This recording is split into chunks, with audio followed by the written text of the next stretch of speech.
Hello everyone, সকলকে স্বাগত জানাচ্ছি আরও একটি নতুন ভিডিও দেখার জন্য। আর আজকে আমাদের রেসিপি কাঁচা তরমুজ ভাজি। আশা করছি আপনাদের কাছে ভালো লাগবে। আর এই সেম রেসিপি ফলো করে কিন্তু আপনারা তরমুজের খোসাও ভাজি করে নিতে পারবেন, একেবারে স্বাদটা একই রকম হবে। তো সেজন্য আমি এখানে ছোটো সাইজের কিছু তরমুজ নিয়ে নিয়েছি। আর এগুলো কিন্তু একেবারে কচি যে তরমুজগুলো হয় সেগুলোই, যখন তরমুজ গাছে ফল আসে কিছুটা বড় হওয়ার পর গাছ থেকে সেগুলো ঝরে যায়, আর সেই তরমুজগুলোই কিন্তু এটা। আর এগুলো খেতে কিন্তু খুবই ভালো লাগে। আর এই একই রেসিপি ফলো করে আপনারা বাজার থেকে কিনে আনা তরমুজের যে খোসাগুলো থেকে যায় সেগুলো ফেলে না দিয়ে সেম রেসিপি ফলো করে তৈরি করে নিতে পারবেন। দারুণ মজার একটি রেসিপি। আর এখানে তরমুজগুলোকে আমি আগে থেকেই খুব ভালোভাবে ধুয়ে নিয়েছিলাম, আর তারপর দুই সাইড কেটে ফেলে একটা ফিলারের সাহায্যে খোসাগুলোকে ভালোভাবে ছাড়িয়ে নিচ্ছি।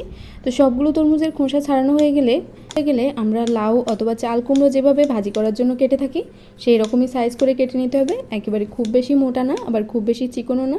খুব বেশি যদি চিকন করে কাটা হয়ে যায় তাহলে কিন্তু তরমুজগুলো একেবারে রান্না হতে হতে পুরোপুরি গলে যাবে।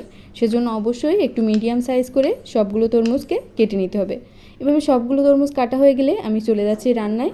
সেজন্য কড়াইতে তেল দিয়ে দিচ্ছি, আর তেলটাকে খুব ভালোভাবে গরম করে নিতে হবে। আজকের ভাজিটা কিন্তু আমি চিংড়ি মাছ দিয়ে করছি, আপনারা চাইলে ছোটো কাঁকড়া দিয়েও করতে পারবেন। চিংড়ি মাছ দিয়ে করলে এই ভাজিটা খেতে খুবই মজা হয়। আবার হাতের কাছে যদি চিংড়ি মাছ না থাকে তাহলেও কিন্তু তৈরি করে নিতে পারবেন, বাট যদি বাসায় চিংড়ি মাছ থাকে তাহলে অবশ্যই দেওয়ার চেষ্টা করবেন, তাতে করে টেস্টটা আরও বেশি হবে। তো তারপর আমি চিংড়ি মাছগুলোকে হালকা একটু ভেজে নিয়ে দিয়ে দিচ্ছি যে তরমুজগুলো কেটে রেখেছিলাম সেগুলো। তরমুজটাকে দিয়ে খুব ভালোভাবে নাড়াচাড়া করে মিশিয়ে নিতে হবে কিছুক্ষণের জন্য। তারপর ঢেকে দিতে হবে স্রেফ 2 মিনিটের জন্য। খুব বেশিক্ষণ যদি ঢেকে রাখা হয় তাহলে কিন্তু তরমুজটা একেবারে নরম হয়ে যাবে।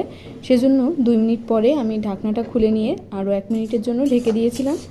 আর ঢাকা বলতে কিন্তু এটাই, এর থেকে বেশি যদি ঢাকা হয় তাহলে তরমুজগুলো একেবারে গলে যাবে। দেখুন এর ভিতরেই কিন্তু জল ছাড়তে শুরু করেছে। যেহেতু তরমুজের খোসা সেহেতু কিন্তু একটু বেশি জল ছাড়বে।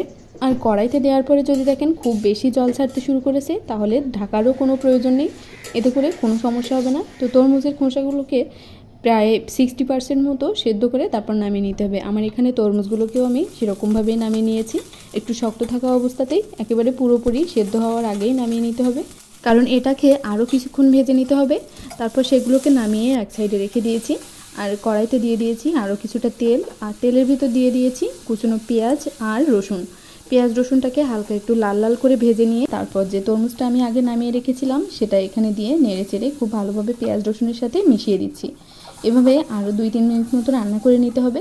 দেখুন তরমুজগুলো কিন্তু একেবারে ঝরঝরে আছে, আর তরমুজের খোসাও কিন্তু এরকমই ঝরঝরে থাকবে, খুব বেশি ঢাকা যাবে না, তাহলে কিন্তু এরকম ঝরঝরে একটা ভাজি আপনারাও করে নিতে পারবেন।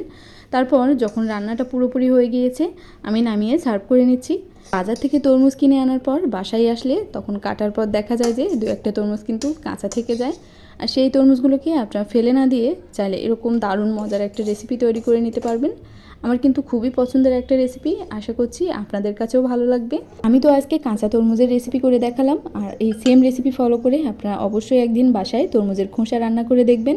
আর আজকের রেসিপিটি যদি ভালো লেগে থাকে তাহলে চাইলে আমার চ্যানেলটিকে সাবস্ক্রাইব করে রাখতে পারেন নতুন আরও এরকম রেসিপি পাওয়ার জন্য। আর ভিডিও যদি ভালো লাগে তাহলে অবশ্যই লাইক কমেন্ট শেয়ার করতে ভুলবেন না। দেখা হবে নেক্সট কোনো রেসিপি নিয়ে, সে পর্যন্ত সকলে ভালো থাকবেন, সুস্থ থাকবেন। আজকের মতো এখানেই বিদায় নিচ্ছি।